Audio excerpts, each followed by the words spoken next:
gentlemen, welcome to the third installment of KnR Live, where we bring the entertainment to you, and other times we do other things. And here's one of those other things. Rick? That's right. Thanks, Kyle. Here's one of the other things that we do. Here is what you need to know in today's world headlines.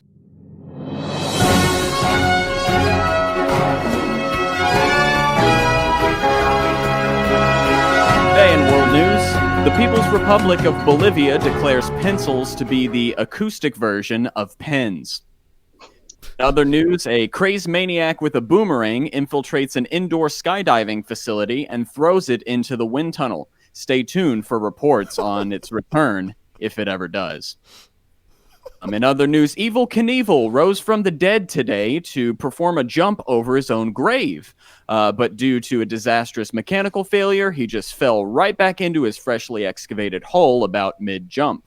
After taking about 7.5 minutes for cleanup, the cast, crew, and participants all had cleared the cemetery, and nobody was aware that anything had happened at all. And finally, Delta Airlines held their first virtual flight today, where passengers who missed their air commutes were able to sit into a virtual Boeing 747 for a virtual flying experience. All was going well until the flight lost Wi-Fi halfway through, and the entire experience was cut short. No word yet from Delta representatives as to whether this was due to technical failure or a commitment to authenticity. These are today's world headlines. Thank you for joining us. All right, well, let's introduce our special guest for today. He has many specialties, but is most currently a graduate student at Texas State University. He recently completed his thesis as a part of his doctoral studies, topically centered around contraflow evacuation modeling, but also passionately delves into many fields around crisis management, both hypothetical and current to our conditions now. Please welcome our good friend, Adam Clark. Adam, how are you doing today? I'm doing good. Thank y'all for having me. Absolutely cool. So we figured you were going to be a good guest for us because you've studied a lot of stuff that I've probably never really heard about at all, and it's very interesting to hear you talk about it. So I guess to get started, can you kind of give us an idea of what you do currently for a living, and also how you find the time to do, since you're a student, how do you find the time for your school and work and other obligations and things like that? How do you do it all? I don't sleep is basically, I think that's the graduate student answer for a lot of that is something has to give, and there's only so many hours in the day. So a lot of that is just not sleeping. What's the whole rule of a triangle? You can either have good grades, a good social life, or and you get to pick two. Yeah. I would say a good grade's a social life or sleep, and you get to pick two of those. That would be pretty accurate. I there think. you go. So yeah, just cut the sleep. Who needs it? Right. Yeah. I can sleep at some point when I graduate. Heard that. Can you actually explain what contraflow evacuation is for those of us who have no idea what that is? Me? Yeah.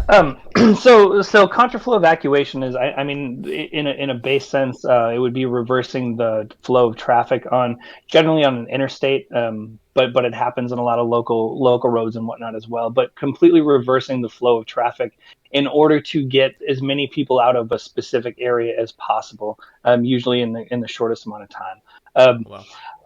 Yeah, my applications for it when I did my thesis work was largely based on hurricane evacuations, but cities like Washington, D.C. and a lot of other major metropolitan areas, you'll see it even in San Antonio around the AT&T Center.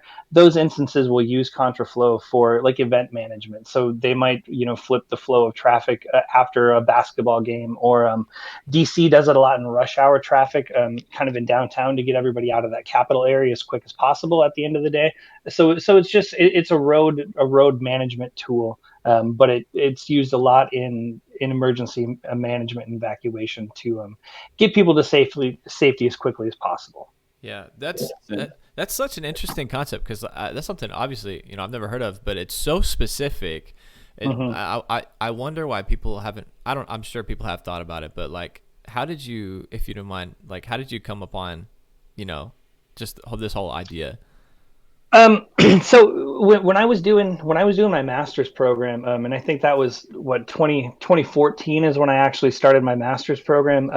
I came into it wanting to research climate change and sea level rise for the most part, and researching that and looking at a lot of coastal issues and sea level rise, I came across Contraflow just in a random article, and I had never heard of it either. And it was one of those things I thought, well, that's actually really interesting. So I read a little bit more on it and read more and more, and went to my advisor at some point after that and said, hey, I think I want to change the focus of what I'm doing research wise and shift it to this Contraflow and evacuation management. And I mean, he was a little bit bummed at that point because he really wanted someone to work on, sea level rise issues. But if you're doing a thesis or a graduate program, you kind of got to do something that you want to research and that you're into. Yeah. Otherwise, it's going to be really hard to finish. So we ran with the Contraflow thing, and I really enjoyed it. I finished that in 2016 actually. And then came back from my dissertation, and I've kind of changed focuses since then, since I started my PhD program. But I still do some work in evacuation research. I actually just published my thesis. It's in the journal's Natural Hazards. So that Contraflow paper is going to be out in print pretty soon. Oh, wow. So I'm still in that universe. I mean, I'm still very interested in the evacuation modeling and how you can help those coastal communities. That's awesome. Yeah. Can we? I guess so. You said that's like hosted in the journal. Like that's something that people can just kind of access and read publicly. Is that right? Probably not so publicly. The way publishing works, if you want it actually open source, it's very expensive. So you can get snippets of it. Or if you have access through an educational institution like Texas State or another university, you can get free access to it. And the link is out there right now. And I almost want to say for the first year, it's just kind of open access until the print version comes out. Yeah, it was a long time coming. I mean, it was a cool research project for me, and the first like real piece of research that I did, and then to see that finally come to fruition and be published and out there in the world. I mean, that's what academics kind of use for their credit, is the amount of publications. So that's kind of a pat on the back to myself at that point. I was pretty proud to see that. Yeah, I bet. No, I remember whenever you had like made the announcement that was up. I thought that was I don't know, such a cool thing. It's something I'd like to do, but I like my time and my sleep. So yeah. Well, after a while, you just get used to it, though. So you just run with it. Right. One of the things I did want to ask too is just kind of about the process of going about doing your research. Was it mostly like practical on your own, or was it a lot of like practicing taken from others? I mean, there's a certain degree of other work that you have to go into, especially with a thesis project, since it's a very formal academic piece of work. You need a large literature review and look at different studies and methods of how that's actually done. The actual work part itself, a lot of that I kind of just ran with, and I did my own GIS work, and did all kind of the calculations and stuff myself when I factored out routing times and evacuation outputs and everything.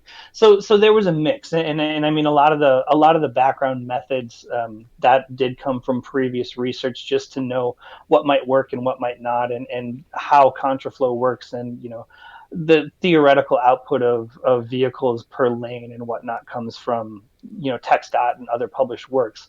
But then the actual work part of it and running the models and picking the routes and that stuff, that I just kind of ran with and figured out as I went. It was a lot of trial and error through a lot of that GIS work. That makes sense, especially like with a lot of this work being done by public agencies. I'm sure that's probably a pretty good pro in doing research in this, and that it should be easier than a lot of other sources to find if it is like public agencies and such.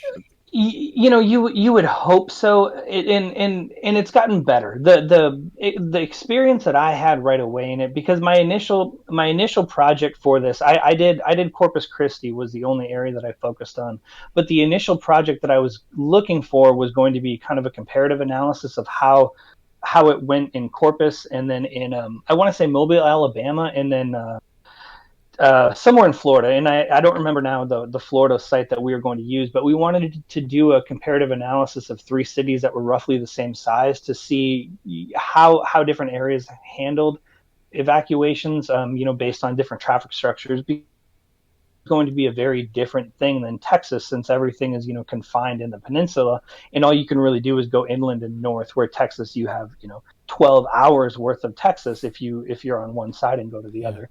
Um, but we found going through there that I really couldn't find consistent data.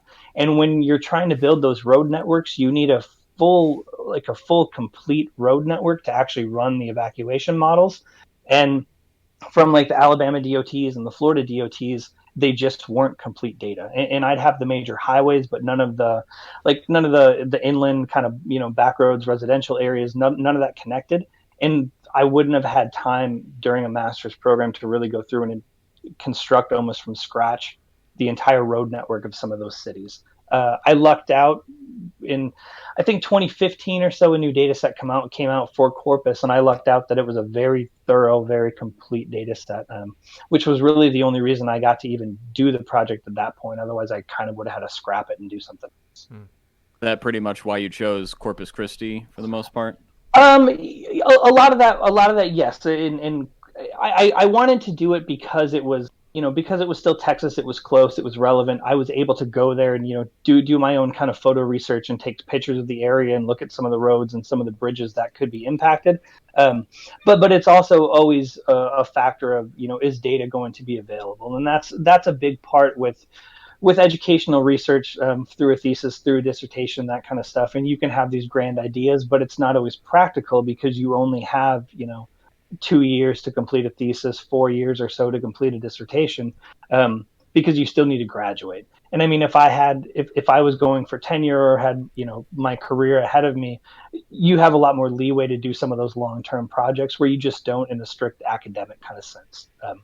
So Corpus fit. And it had never used Contraflow before, which was nice to then kind of model it and do predictive analysis to see what it might look like. It would have been nice if and I hate to say it would be nice if Harvey would have hit it harder, but when Harvey was going on, I think the city of Corpus was a day or two away from initiating Contraflow through the city. So I was watching it really close because it was coming right towards Corpus. There were talks about doing it, and then kind of at the last minute they backed out and decided to just do regular evacuations because the storm itself shifted. And it's an odd feeling doing hazards research like that, because you're very deeply concerned for all the people that are going to be impacted by that, but at the same time it's such good data to be able to then see, did my model work as planned, like when this actually happened. So it's kind of conflicting, but that's almost the nature of hazards research to some extent. Right. That actually kind of ties into the other question I wanted to ask, because Hurricane Harvey is the one that heavily hit, like it was Galveston about 3 years back or so. Is that right? Yeah, 2017. Right. Yeah. So, one of the things I wanted to kind of roll into was really like, were there any major events that you got like really important sets of data from, like Harvey would have been one. I'm sure Katrina back several years back probably was able to give some good information as well. So did those, I guess that probably came up pretty often during your research? Yeah, and that was a that was a big part of the literature review process going through there. And I mean, of course, Katrina was just a huge event. So there was a lot of studies that I found particularly helpful, that came out of LSU in particular. There's one professor, Dr. Wolshon, and he's actually an it's not an economics, an engineering professor, I believe, at LSU, and his main specialty is Contraflow. So I read a lot of his work and how he modeled things in the New Orleans after Katrina. But then I also did Rita used Contraflow, and that was an example of it going really poorly. And then they did it again for Ike, and there's been a handful, like Florence, and I think that was South Carolina.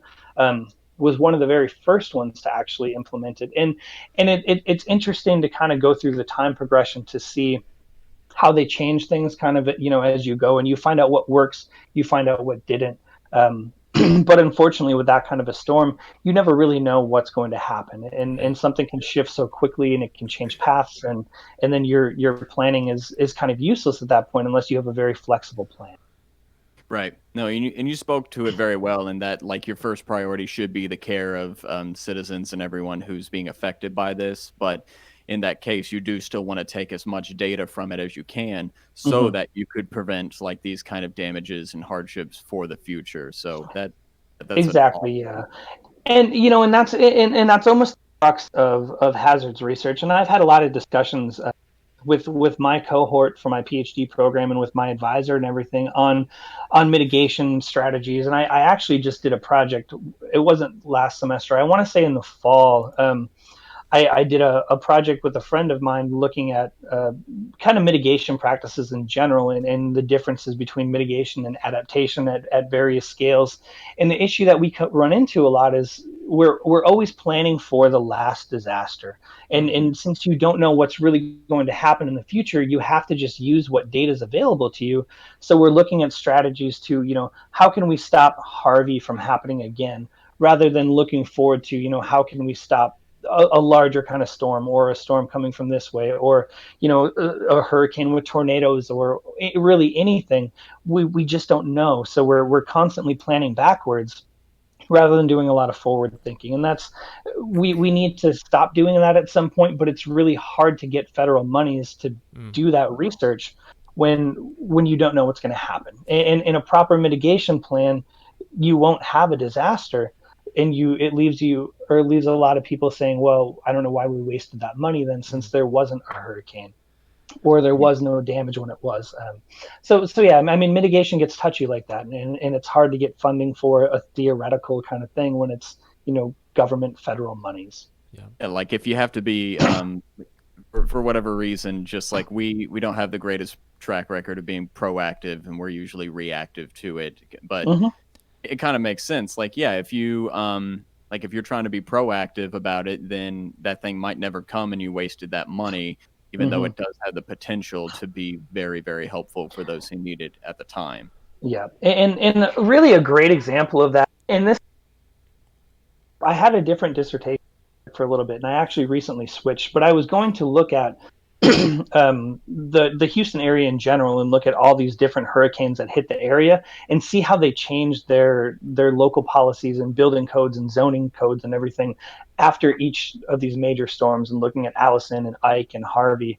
Um, and I found after Ike that there was a dike system that was proposed to kind of block off the intercoastal for large storms. And that went on, and it was talked about, and it was debated, and it went up for funding, and then it got denied, and then it really kind of went away. Mm. And then the next hurricane came, and it came back up, and people are, we need to have this, we need to be safe. And then they talked about it, and they went, to hearings on it, and they pitched funding for it, and then it got denied.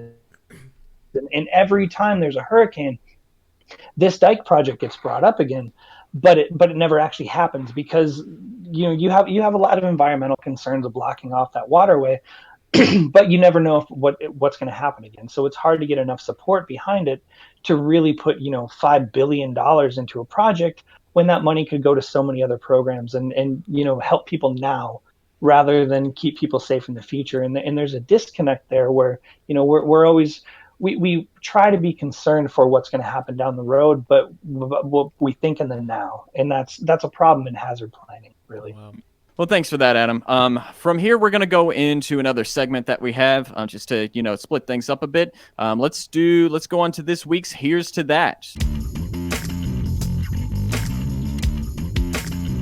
So to Adam and others who haven't seen this before, this is our segment where we take one of these little minor conveniences just in our everyday lives and kind of give it the spotlight that it really deserves. And this week's is actually really important and was pretty critical in my recent move that I made. So Kyle, why don't you go ahead and bring up today's Here's to That. And if you have a beverage with you, this is where you start to raise or a toast. Gentlemen, Like raise your cups. Here is to the good hangers that you save for your good clothes. Me, I am personally tired of all the sorry excuses for twisted wire that I have to hang some of my clothes on. But I always get a little slap of joy when I see the thicker plastic hangers with the overall strap notch, or the ones that actually have some color to them, or basically anything other than the white twisted wire that you could barely hold up a piece of gum with. But you, my sturdy plastic hanger that I was given accidentally from the thrift store. You are being saved for my button-ups, and I cannot wait for the two of you to meet. Here's to you, good clothes hanger. Here's to you.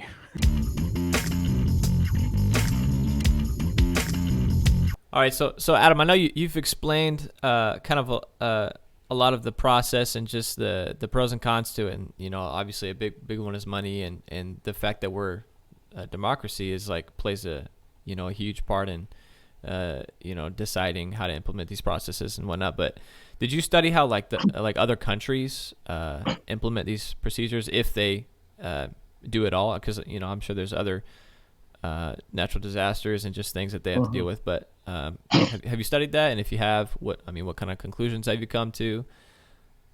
Directly as it relates to Contraflow, not so much. And I did, just through the course of school, I've done a little bit of work with evacuations in other areas. Particularly the biggest one that stood out was the evacuation around the Fukushima Daiichi reactor in, I think it was 2014 in Japan, when that tsunami hit that nuclear reactor. Right. And there was a lot of work that came out of that on proper ways to then evacuate people from housing developments and other structures, and how to set up various cities to have evacuation outposts that are secure buildings, like you would a storm shelter essentially. Yeah. And how you would go through and build that and construct that and do drills and everything for that. But that's been about as much as I've personally looked into it, as a few research bits here and there in class. Now everybody's going to have evacuation plans to some degree, and you have a little bit more flexibility sometimes in countries that are less democratic to say, you need to go here right now. Right. Where a lot of American citizens kind of fight it, and we have, I had a whole section on risk perception theory and how people evacuate different ways, and you're always going to have a people component in anything, but you have a little bit more flexibility, I would say, to have rigid structures in other countries. But I've not personally researched that, so I can't say that definitively. Yeah, that makes sense. Kyle, I know that Kyle, you did some work in Haiti a couple years back. Do you recall seeing? I know it was probably around the time they started to see a lot of weather disasters and whatnot. Do you remember seeing kind of anything of the like over there while you were there? Yeah, well, it's, as you can imagine, it's really an every man for himself kind of thing. Just because the structure isn't there, it's. The truth of it, it's a quote unquote third world country, not an underdeveloped. I guess that's the politically correct way to say it. But just because of that, they're either they're not prioritizing things like that, like evacuation, or it's just we don't have the money, or whatever it is. It's just not there. Everybody's just. Man, I remember it. Yeah, it's a. In America, we have the pedestrian has the right of way when you're speaking in traffic, but man, at least in Haiti and Dominican Republic and places I've been to, it's the driver has the right of way. Basically, the bigger the truck, the more right of way you give it, essentially. And it's pretty fun driving on those roads. It gives you a little a thrill of my life is in the hands of this driver right now, for sure.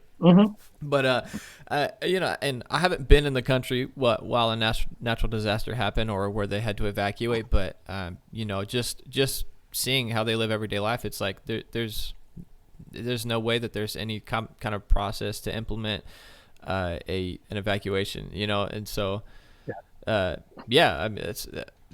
why I was just saying earlier, Adam. This is so specific, but it's so I don't know. It's so needed because the idea of it is for the ultimate safety and of just of people.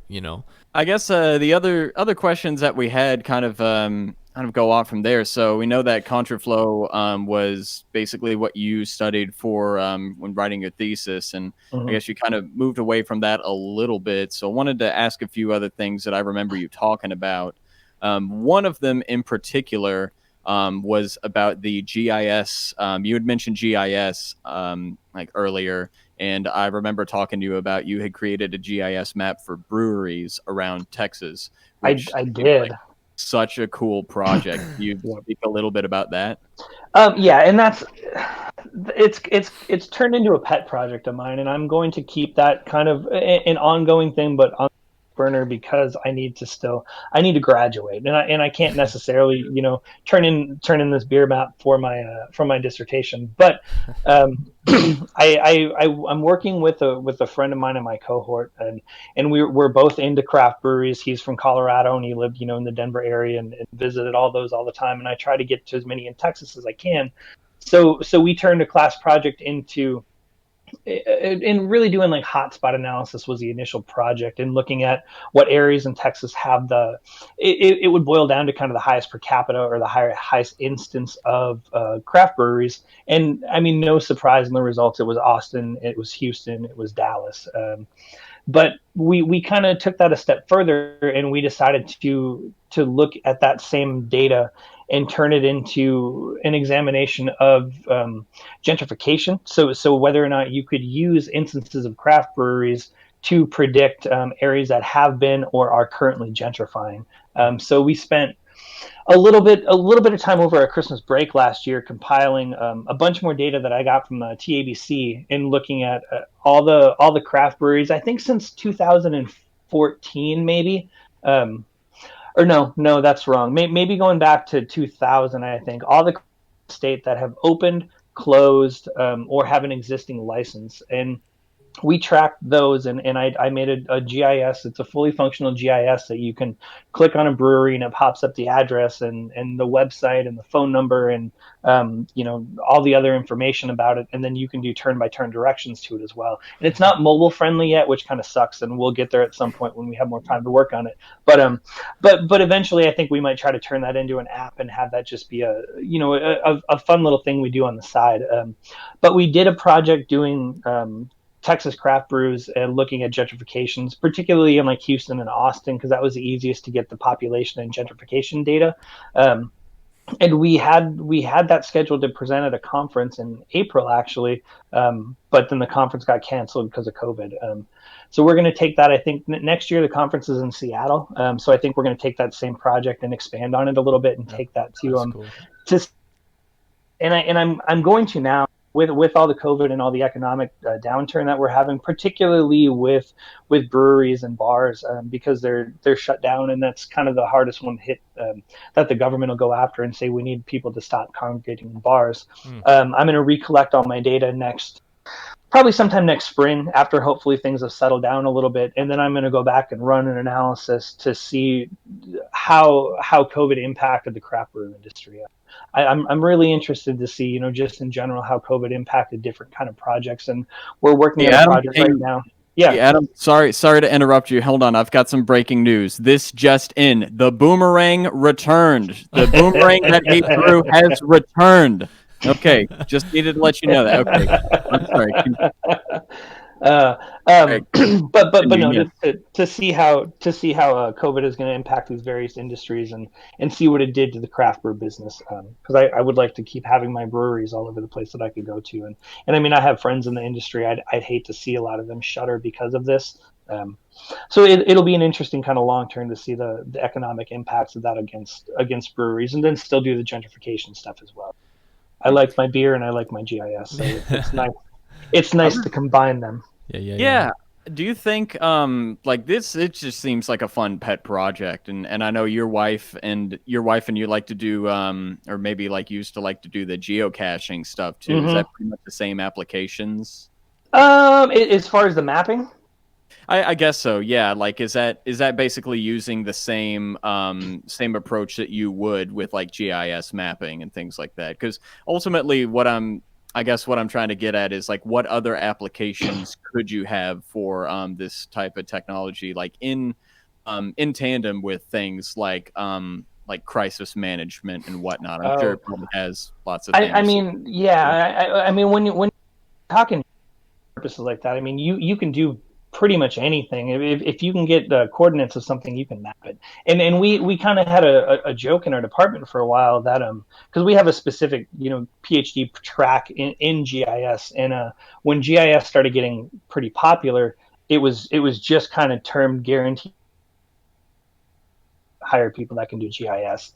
And a lot of like crime mapping and looking at, instances of cars stolen, or instances of burglaries, or instances of murders, or, hospital locations. And there was a project that a colleague of mine did last semester looking at, insurance claim rates, and you can really do anything with it, as long as you have, some place to put a marker on a map. And then within the software itself, I mean, you have all kinds of statistical processes that you can do, and hotspots and thematic, and you can do, altitude differentials and distances. I know my wife's an archaeologist. They use it constantly to map out all their survey routes and their land barriers and boundaries. I mean, everything is done in GIS now. So to get to your other question with geocaching, I mean, yeah, technically, I guess the same technology. They do it way better than I do it in my map, because they have, people that have been doing it for a long time. So it's a much more user-friendly resource than my map is, but it's running off the same satellites. It's running off the same kind of concept, and you have something put at this specific coordinates. And where mine is beer, theirs is, trinkets and stuff to go seek out. Well, that's pretty neat. Yeah. So, Adam, it seems like you've done a ton of research, but on that, on your way to finish your PhD, what's your plan for writing your dissertation? What do you think? I mean, what's it going to be on? Have you decided that yet? I mean, what's the time frame? What do you think?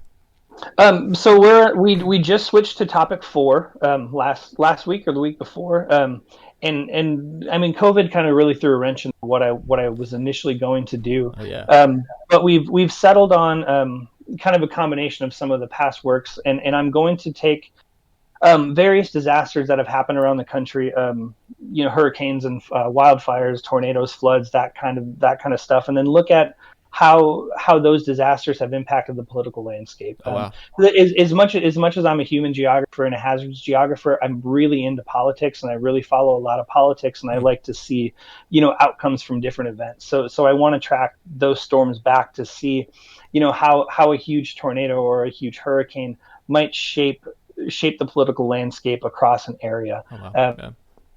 Going to do that with COVID on a national scale, but then with so much civil unrest and COVID is still very much ongoing, I can't really get an accurate snapshot of, here's when COVID started, here's where COVID ended, for me to really do that. So we're going to have to scale it back and do, regional events historically, to see what kind of correlations there are between, a disaster happened 6 months before an election, or a disaster happened 2 years before an election, and how did that impact it differently, or, how an area handled it, how red states did it, how blue states did it, or per county, is what I'm going for that. So I'll start really getting into that in the spring, and then hopefully within a year and a half, 2 years, I think if I'm being realistic, I'll probably be done and graduated, and then off to teach, hopefully, and find something tenure tracked, and be a nerd my whole life. That's really interesting. I mean, just an interesting topic altogether, and it's really intrigued my interest a lot. But you seem like a really intellectual man. You definitely do your research and you do your development, and I'm sure it takes a lot of time to do that. But what I'm really interested in knowing is how well you can answer rapid fire questions. So it's time for our next segment. Are we doing trivia? Okay. Yes, called Take Cover.